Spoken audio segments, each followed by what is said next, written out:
Yes अरे प्रभु जी। प्रभु okay. जी। तो आज जो हमारा विषय है वो है योग की पूर्णता नामक पुस्तक का तीसरा अध्याय।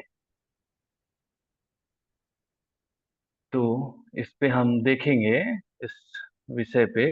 तो एक चीज जो है ना वो हम लोग बहुत बार बार ये बात होता है, कई बार भगवत गीता क्लासेस में भी ये बात होता है। तो उस चीज को बोलने से पहले मैं ये पूछना चाहता हूँ, कोई यहाँ पे है जो हिंदी मीडियम से पढ़ा हो? आई थिंक कोई है नहीं, बट जिसने हिंदी मीडियम मीडियम में पढ़ा है। मैंने पढ़ा है प्रभु जी। यस माता जी। तो आपको तो योग का मतलब पहले से पता होगा। जैसे जनरली क्या है कि हम लोग जब भी ये बात, हम बार बार ये बात रिपीट करते हैं कि योगा सुनते ही हम लोग जो है, जैसे आज प्रभु ने क्लास स्टार्ट करते हैं पूछा, पंपावाल माता जी ने बोला कि हम फिजिकल एक्सरसाइज समझते हैं, अगर योग कोई कहता है तो हम फिजिकल एक्सरसाइज समझते हैं। बट जो हिंदी भाषा मतलब हिंदी मीडियम के स्टूडेंट है ना, उन्होंने पहले ये बात पढ़ा है कि योग का मतलब जोड़ होता है ना माता जी, सरस माता जी? जी प्रभु जी। यस योग प्रभु।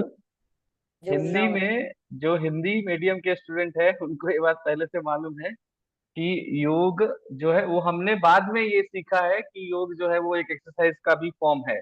ये हमने बाद में जाना है, पहले हम ये बात जानते थे कि योग का मतलब होता है जोड़ना। दो संख्याओं को जोड़ने को योग कहते हैं। मतलब अभी जो डेफिनेशन हम कर रहे हैं कि हाँ आत्मा को मतलब सोल को सुपर सोल से, आत्मा को परमात्मा से जोड़ने को के योग को हम मतलब के विधि को हम योग के नाम से जानते हैं। बट पहले हम ये जानते थे कि दो संख्याओं को आपस में जोड़ना जो है वो योग कहलाता है।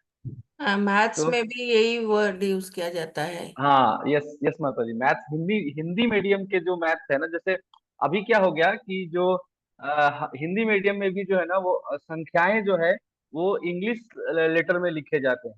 वो हिंदी वाला संख्या लिखना बंद कर दिया गया है अब। और बहुत सारे जगह जो है ना वो जोड़ ही लिख देते हैं, योग नहीं लिख के जोड़ लिखा हुआ है। अभी नए वाले बुक में मैंने देखा है जोड़ लिखा हुआ है। बट एक्चुअली पहले, जैसे इसलिए मैंने पूछा कि हम लोग यहाँ पे जितने लोग हैं ना, अगर उन लोगों में से कोई हिंदी मीडियम में पढ़ा है तो उनको ये बात याद होगा कि जो अभी भी बहुत जगह ऐसा लिखा रहता है कि उपयुक्त संख्याओं का योगफल बताइए, मैं जो मैथ में ये है। तो हम लोग वहां से ये चीज पहले से जानते हैं कि हाँ, जो योग है उसका मतलब जोड़ना है। तो हिंदी वालों को थोड़ा सा ये है, मतलब इस बात का पहले से वो रिलेट कर सकते हैं कि हाँ योग मतलब जोड़ना है। ठीक है। तो हम लोग इस योग पे मतलब आत्मा के परमात्मा से जुड़ने वाले योग के हम बात करेंगे। और उसमें आज तीसरा अध्याय है, योग की पूर्णता। पूर्णता बुक का जो नाम है वो योग की पूर्णता, इंग्लिश में perfection of the yoga, the perfection of yoga. तो उस पे तीसरा जो अध्याय है, तो जैसा प्रभु ने भी बताया कि ये जो बुक्स हैं, जो प्रभुपाद के जो छोटे बुक्स हैं ना, वो बहुत बेसिक नॉलेज वाले होते हैं, बहुत बेसिक नॉलेज में होता है, उसमें ज्यादा ज्यादा इन डेप्थ कुछ नहीं होता है।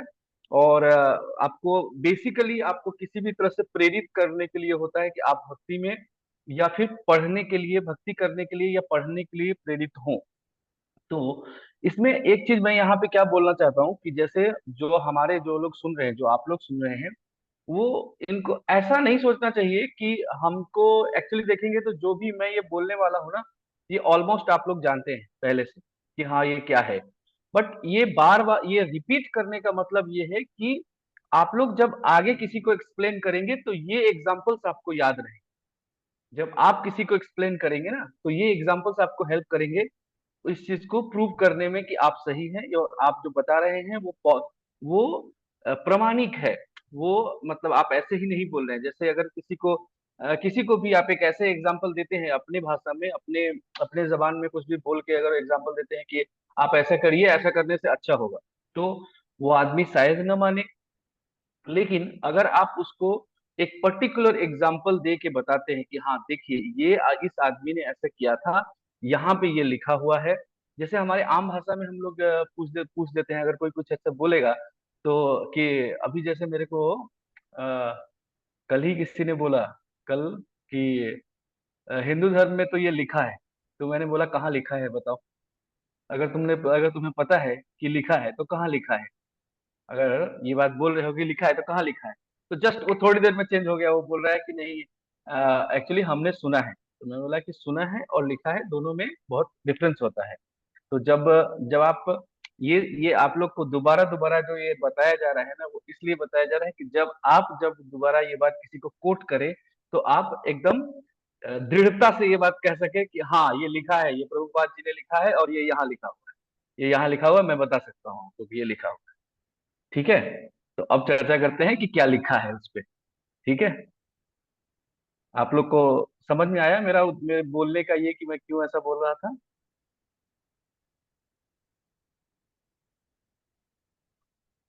हाँ प्रभु।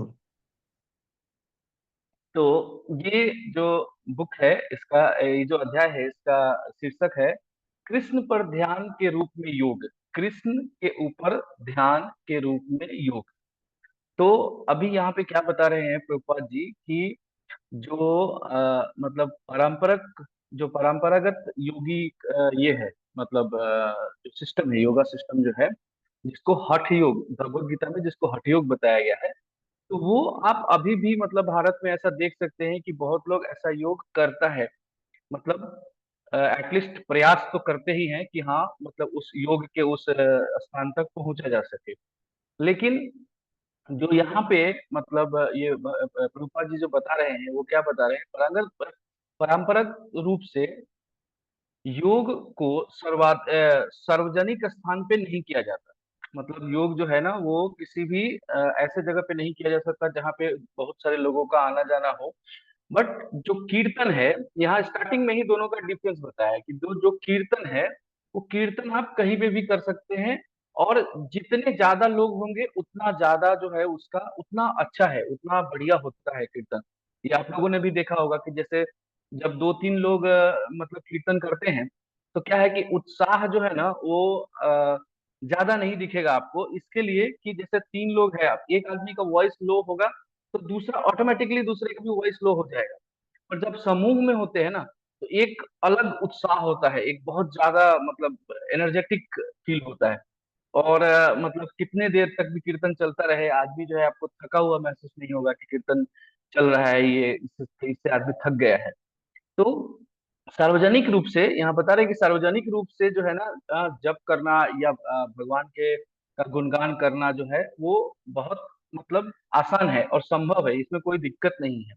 लेकिन यह स्पष्ट है कि योग जो ध्यान योग है, ध्यान योग जो है ना, वो इसमें मतलब क्राउडेड प्लेस पे नहीं हो सकता है, जहाँ पे लोगों का ज्यादा ये है, वहां नहीं हो सकता है।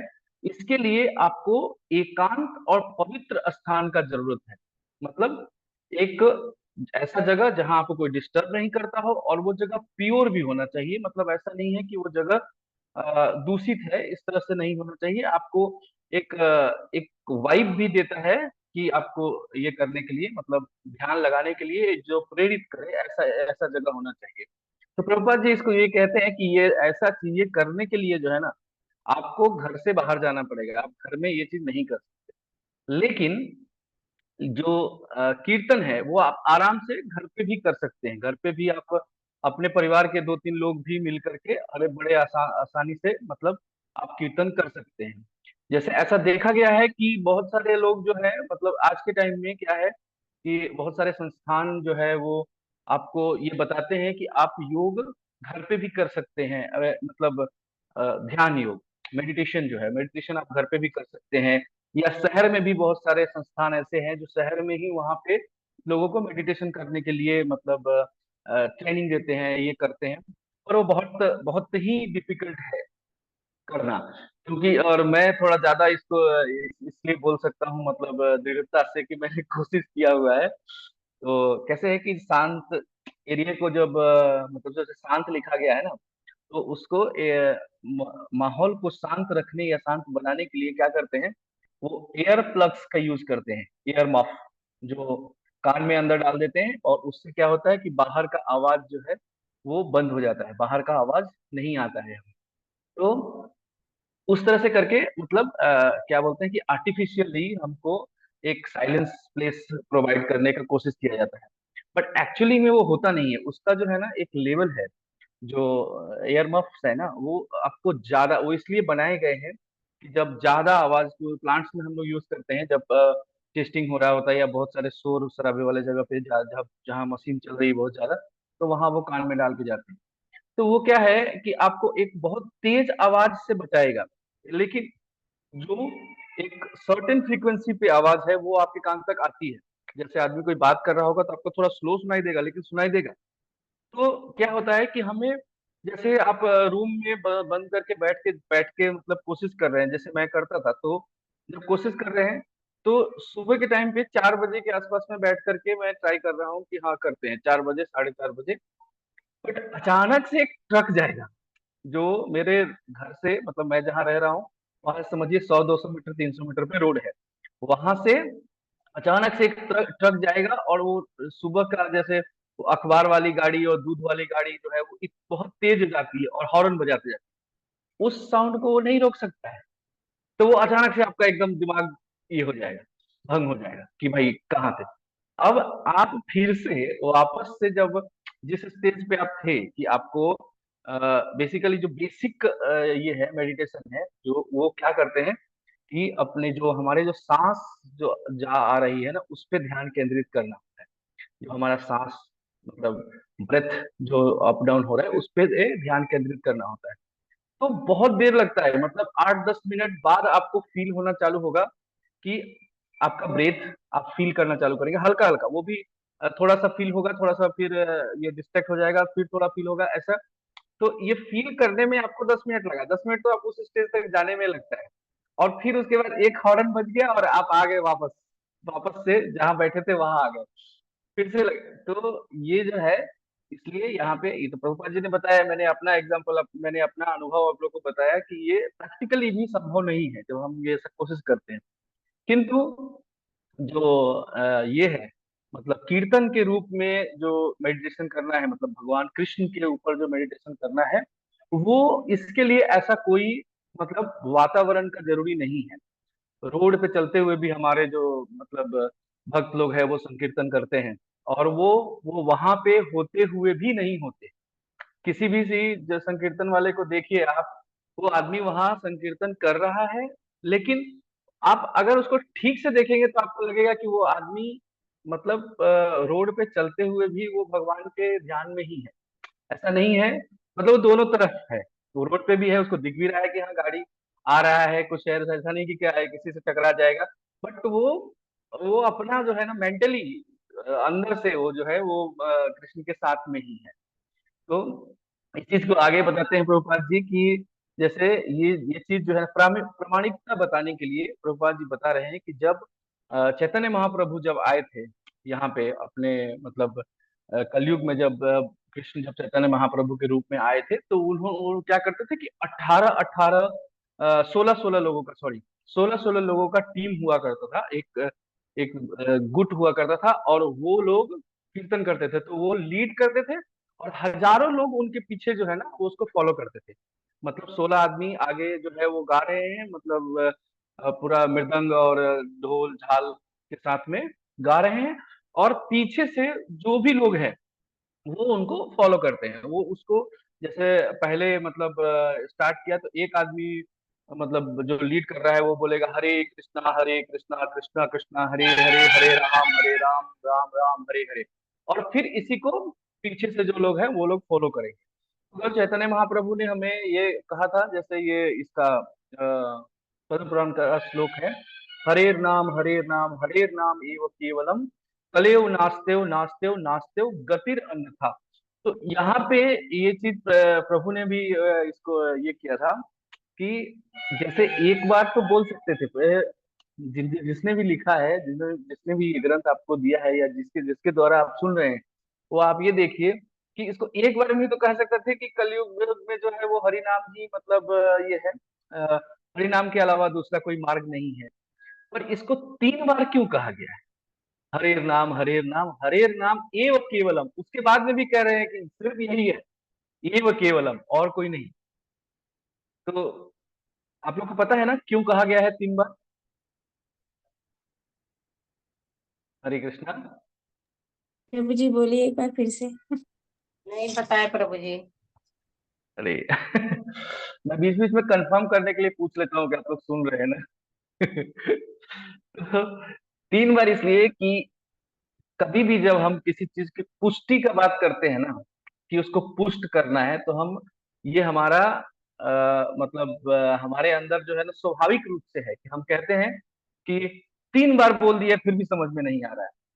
ऐसा बोलते हैं कि सुने हैं किसी को बोलते हुए ऐसा? जी प्रभु जी। तो ये ऐसा क्यों होता है? आदमी 4 बार भी तो बोल सकता है, 2 बार बोल सकता है, 5 बार बोल सकता है। 3 बार जो है ना पुष्टि करने के लिए बोला जाता है। आपने ये सुना होगा कि मुस्लिम रिलीजन में जो है ना, शादी करने के लिए और तलाक करने के लिए, दोनों के लिए 3 बार बोला जाता है। 3 बार बोला जाता है, तलाक तलाक तलाक ऐसे। हाँ, 3 बार बोला जाता है। 3 बार बोलने का मतलब है कि वो चीज पुष्ट है। मतलब आप एक बार अगर आप बोल रहे हैं तो मे भी हो सकता है कि आप अ, किसी भ्रम में बोल दिया, आपने किसी कुछ और सोच रहे थे इसके लिए बोल दिया। दोबारा बोल दिया तो हो सकता है प्रेशर में बोल दिया। लेकिन तीसरी बार आदमी बोल रहा है मतलब पूर्णतः होश हवास में समझ के और पुष्ट तरीके से बोल रहा है। इसलिए भगवान यहाँ पे जो है ये कह रहे हैं 3 बार, दोनों चीज 3 बार बोल रहे हैं। हरेर नाम हरेर नाम हरेर नाम एव केवलम, कलयुग नास्तेव नास्तेव नास्तेव गति था। इसके अलावा और कोई गति नहीं है। यही है, यही है। क्योंकि जो ये युग है, कलह कलह का जो युग है, जो कलयुग कलह का युग है, जिससे आप सबको पता है कि आजकल अगर किसी से भी बात करेंगे, किसी से भी बात करेंगे तो वो किसी न किसी कलह में वो आदमी पड़ा हुआ है। किसी न किसी कलह में वो आदमी पड़ा हुआ है। वो किसी न किसी तरह का परेशानी झेल रहा है, चाहे वो अपने जॉब में हो, चाहे वो अपने इसमें हो। तो इस कलह के युग में जो है ना, ध्यान पद्धति जो है वो संक्षिप्त नहीं किया गया हमें, मतलब उसका प्रशंसा नहीं किया गया है कि आप ध्यान पद्धति बताइए। हाँ, ये चीज अलग है कि दोनों पद्धतियां जो है वो हमें एक ही जगह लेके जाती हैं। जैसा भगवान कृष्ण ने इसमें भी कहा है, भगवत गीता में भी कहा है कि जो जो वो पद्धति फॉलो करता है वो भी जो है परम धाम को जाता है, मतलब मेरे धाम को आता है, ऐसा उन्होंने कहा है। लेकिन वो साथ में ये कह रहे हैं कि ये जो है वो इजी नहीं है। ठीक है। तो दूसरा चीज जो है ये यहाँ पे प्रभुपाद जी बता रहे हैं कि जैसे जो जनरली ध्यान जो होता है ना, ध्यान जो लोग ध्यान करते हैं वो ये कहते हैं या ये मान के चलते हैं कि वो शून्य पे ध्यान केंद्रित कर रहे हैं। तो शून्य पे ध्यान केंद्रित करना जो है वो और डिफिकल्ट पार्ट है। क्योंकि जैसे अभी क्या एग्जांपल दिया प्रभुपाद जी ने कि बहुत सारे जो संस्थान है उसमें आप देखेंगे कि लोग जो है वो इसमें पलथी मार करके, मतलब क्रॉस लेग पोजिशन में बैठ करके और आंखें बंद करके और ध्यान करने की कोशिश करते हैं। और होता यह है कि 50% आदमी उसमें से सो जाते हैं। तो एक्चुअली ये है कि जो अगर हमारा हमारे इसमें हमारे मस्तिष्क में कुछ नहीं चल रहा है, वो समय सिर्फ वही होगा। 2 ही समय में मस्तिष्क शून्य हो सकता है, या तो हम सो जाए या तो फिर हम चले जाए यहाँ से। 2 ही समय में मस्तिष्क जो है वो शून्य हो सकता है, हम शून्य पे नहीं लेके जा सकते उसको। तो इसलिए जो भगवत गीता में जो पद्धति है उसमें ये बताया गया है कि आंखों को जो है वो पूरा, मतलब ना पूरा खोल के रखना है और ना पूरा बंद करके रखना है, आधा खुला हुआ रहना चाहिए। और आंखों से ध्यान जो है वो नाक के अग्रभाग पे आपका ध्यान होना चाहिए। नाक के अग्रभाग को देखते रहना है। कितने लोग हैं आप लोग में से जो ये चीज कर सकते हैं, नाक के अग्रभाग को देखते हुए कितने देर रह सकते हैं? कोई है जो 2-5 मिनट तक रहने वाला, कोई है? नहीं प्रभु जी। मेरे से नहीं होता है। मेरे मैं नहीं ऐसा नहीं जब होता मैं है। जब मैं पहली बार पढ़ रहा था तो मैं सोचा कि करके देखते हैं कैसा होता है। तो थोड़ी देर में सर दर्द होने लगता है, नहीं होता है। तो इसलिए प्रभुपाद जी ये कह रहे हैं कि ये जो है वो प्रैक्टिकल नहीं है। तो आप आंखों को थोड़ी देर खोल करके मतलब नहीं रह सकते। और उसमें जैसे जैसे वो बताया गया है कि थोड़ा सा खोल करके और नाक के अग्रभाग को देखते रहना है, तो आप नहीं रह सकते। और बंद करने से का तो सवाल ही नहीं पड़ता है उठता है, क्योंकि गीता में ये बताया नहीं गया। गीता में ये बताया गया है कि आपको ध्यान करना है, किसका? विष्णु का ध्यान करना है, कृष्ण का या विष्णु का ध्यान करना है। तो आपको आंखें बंद करने का और शून्य पे सोचने के बारे में जो है गीता इस चीज पे नहीं ये करता, इस चीज का मतलब ये चीज नहीं बताता, गीता हमको ये चीज नहीं बताता कि हाँ इसका हमको ऐसा कुछ करना चाहिए।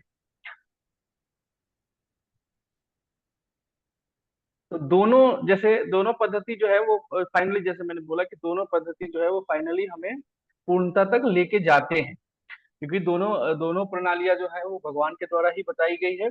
पर उसमें दिक्कत यह है, जो दूसरी प्रणाली में दिक्कत यह है कि हम आज के टाइम में, एक तो आज के टाइम के हिसाब से हमें क्या बताया जा रहा है, हमें उस पर ध्यान देना चाहिए, और कौन बता रहा है उस पर हमें ध्यान देना चाहिए। तो जैसे कि कृष्ण ने हमें बताया, कृष्ण ने हमें ये चीज बताया है, भगवत गीता में कृष्ण ने हमें बताया है कि हाँ ये क्या क्या करना चाहिए, क्योंकि इसके बाद, ध्यान के बाद में जब ये अर्जुन पूछते हैं कि फिर उसके बाद में इसका गति क्या होगा, और इसका मतलब ये तो बहुत मुश्किल है, मन जो है वो, हम हवा को कंट्रोल कर सकते हैं, मन को नहीं कंट्रोल कर सकते हैं।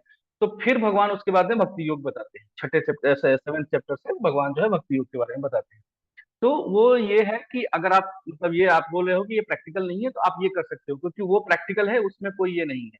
और लास्ट तक जाकर के जो है उसी चीज को उन्होंने स्थापित किया है किसी भी तरह से, कि जो हम जो वो भक्त जो मुझ में तन्मय है और मेरे में लीन है, वो मुझे अतिशय प्रिय है, और उसको हर हर बात में जितनी बार भी अर्जुन ने पूछा है उतनी बार वो चीज को उन्होंने प्रूव किया है। ठीक है। तो दूसरा चीज है कि योग का जो, जैसे जो दोनों योग, भक्ति योग या फिर वो जो ध्यान योग है, दोनों योग का जो ये श्रुति फल है, जो हमको उसका ये है, मतलब हमको प्राप्त होने वाला जो फल है वो ये है कि हम अपने मन को शुद्ध करना चाहते हैं। हम उसका जो ये है, वो योगी को आत्मा को, मतलब मन शरीर और आत्मा, तीनों चीज को शुद्ध करना ही उसका उद्देश्य है, दोनों योग का। तो आप जैसे जब आप पहले वाले का जब हम बात करते हैं, तो वहाँ बहुत सारा नियम है, क्योंकि आपको एकांत, जैसे मैंने बताया, एकांत में रहना होगा, आपके मन में कोई इच्छा नहीं होनी चाहिए, ना तो आपको अधिक खाना चाहिए, ना तो आपको कम खाना चाहिए, ना ज्यादा सोना चाहिए, ना कम सोना चाहिए। ये मन में कोई इच्छा नहीं होनी चाहिए, सबसे बड़ी बात है, ये बहुत बड़ी बात है, ये बोलने में दो शब्द का जो है ना, कि मन में कोई इच्छा नहीं होनी चाहिए। कोई इच्छा नहीं हो ऐसा तो बहुत मुश्किल है, ये कि आपका मन में कोई इच्छा नहीं। फिर उसके बाद में है कि ब्रह्मचर्य का पालन करना चाहिए। ब्रह्मचर्य का पालन करना भी आज के समय में जो है वो एकदम मतलब बहुत ही मुश्किल काम है, कि आदमी आदमी जो है वो ब्रह्मचर्य पालन करे। तो ये सारी चीजें जो है मतलब आप अगर देखेंगे तो आपको पता चलेगा कि वो प्रैक्टिकल नहीं है, हम वो प्रैक्टिकली नहीं कर सकते। तो यहाँ पे प्रभुपाद जी बता रहे हैं कि आप जो ये जो जो हमारा पद्धति है, उसको आप किसी भी अवस्था में, किसी भी रूप में, कहीं पे भी आप फॉलो कर सकते हैं, और दोनों का जो ये है फल है वो बराबर है, दोनों का फल जो है बराबर आपको मिलता है। तो हम हमें क्या होता है कि जब भी हम कोई अ, किसी मेथड को एक्सेप्ट करने की बात करते हैं, कोई चीज जब हम अपनाने की बात करते हैं, तो हम दो चीज देखते हैं, कि वो हमारे लिए प्रैक्टिकल है कि नहीं है, और वो प्रमाणिक है कि नहीं है। वो क्या ऐसा एग्जाम्पल्स है कि हाँ लोग जो लोगों ने ये पद्धति अपनाई है, उनका उनका अभी का गति क्या है, वो अभी कहाँ है, अभी कैसे जगह पे वो है। तो ये दोनों चीजें जो है वो हमें यहाँ पे साबित होता है। जैसे पहला चीज कि हमारे लिए प्रैक्टिकल है, मेरे लिए प्रैक्टिकल है, और मैं जानता हूँ कि लगभग हर सबके लिए प्रैक्टिकल है, क्योंकि मेरा कहने का मतलब कि मैं अपने जैसे लोगों के बारे में बात कर रहा हूँ। तो जैसे कि नौकरी करने वाला आदमी मेरे जैसा जनरली है, जो स्थानांतरण होते रहता है कि जिनका स्थान भी फिक्स नहीं है, वो भी मैं कर रहा हूँ, तो बाकी लोग भी कर सकते हैं। तो आपको ऐसा नहीं है कि आपको कुछ दिनचर्या में बहुत सारा ड्रास्टिक चेंज लाना है, ऐसा कुछ नहीं है, बस जनरल चीजें अडॉप्ट करनी होती है, कि हाँ सुबह जल्दी उठना है, ठीक है, 16 माला जप करना है हमको, खाना जो है वो हमको सात्विक खाना है, हमको भगवान को मतलब ऑफर करके खाना है। खाना तो खा ही रहे हैं, जैसे खाना खाना जैसे पहले खा रहे थे, हम अभी भी खा रहे हैं ना, और भरपेट खा रहे हैं, इसको अन्न में तो और ज्यादा मतलब बहुत सुख है खाने का। तो खाना जो है खा ही रहे हैं, बहुत अच्छे से खा रहे हैं, जितना हमको लगता है कि और अच्छे से खा रहे हैं। तो उस सब में किसी भी तरह का हमने कोई चेंज किया नहीं है, हम बस उसमें माइनर चीजें जो है वो बदल रहे हैं, और ऐड कर रहे हैं, कहें कि जोड़ रहे हैं, कि जैसे खाना बनता था और उसको खा लेते थे। अभी हम वो जोड़ दिए कि हम वो भगवान को पहले पहले भगवान को ऑफर करके फिर खाते हैं। ठीक है, तो ये चीज प्रैक्टिकल तो है ही है, क्योंकि प्रैक्टिकल हम देख रहे हैं। दूसरा, प्रामाणिकता का जहां तक बात होता है तो ये प्रामाणिक भी है। और ये देखने के लिए हमें ना ज्यादा पीछे जाने की जरूरत नहीं, क्योंकि हम अगर कृष्ण के समय की बात करें तो ठीक है, कृष्ण के द्वारा प्रमाणित है। कृष्ण जब दोबारा, जैसे भगवत गीता में उन्होंने बता दिया, भगवत गीता में बता दिया कि हाँ ये चीज ऐसे ऐसे करो और ये ऐसे ऐसे करना, ठीक है। फिर भी उनको अगर लगा, ये देखिए उनको संभावना है, अगर भगवान को पता है कि हाँ जो जीव है वो किस किस दशा में है, कितना बड़ा बुद्धिमान है, कैसा है, वो सब जानते हैं। तो उनको जब लगा कि फिर से नहीं, ये जो है ये लोग फिर भी नहीं समझेंगे, इतना हम बता दिए फिर भी नहीं समझेंगे, तो वो खुद आए और खुद करके दिखाया, खुद करके भी दिखाया कि हाँ ये पॉसिबल। ठीक है, फिर भी चलिए आप, फिर भी कोई बोल सकता है कि वो 500 साल पहले की बात है, 500 साल मतलब बहुत पुरानी बात है। तो हम अभी देख सकते हैं कि अभी प्रभुपाद जी तो कोई बहुत पहले की बात नहीं है, प्रभुपाद जी जब अब आए वो तो कोई बहुत पहले की बात नहीं है। उन्होंने जब ये शुरू किया, ठीक है, तो जो जहां से ये शुरू हुआ, वो सब लोग जो है वो पूरी तरह से मतलब अमानवीयकृत करने वाले लोग, कि ना तो उनका सेक्सुअल रिलेशनशिप का कोई ये है, ना ही खाने पीने का कुछ ये है, कोई शुद्धता नहीं है खाने पीने में, कुछ भी खा सकते हैं कुछ भी। और ना ही उनका कोई ये है कि हाँ नशा नहीं करते हैं, ऐसा भी नहीं, जिस भी तरह का नशा हो उस तरह का नशा करते हैं। और वो लोग ये सेम चीज फॉलो करके आज इस स्थान पे है कि आप, हम उनको गोस्वामी कहते हैं, वो दीक्षा गुरु है हमारे, वो इस स्थान तक पहुंचे हैं। और उससे भी पास में जाएंगे तो आपको और अपने आसपास भी ऐसे लोग दिख जाएंगे, मेरे जैसे भी, जो पहले जो है, मेरा खुद ऐसा ही था कि ना तो मेरा टाइमिंग होता था कुछ भी, ना खाने पीने का कोई ठीक रहता था, कहीं भी खाते थे कुछ भी होता था। लेकिन देखिए चेंज होता है, तो जब मेरे लिए चेंज होता है, जब पहले जो मैंने पहले देखा है जो चेंज होता है, तो ये दो चीजें ही हमें चाहिए होती किसी चीज को एक्सेप्ट करने के लिए, कि एक मेरे लिए प्रैक्टिकल है और एक वो प्रूवन है। तो आपको साक्ष्य भी मिल रहे हैं और आपको प्रैक्टिकलिटी भी दिख रही है कि आप कर सकते हैं।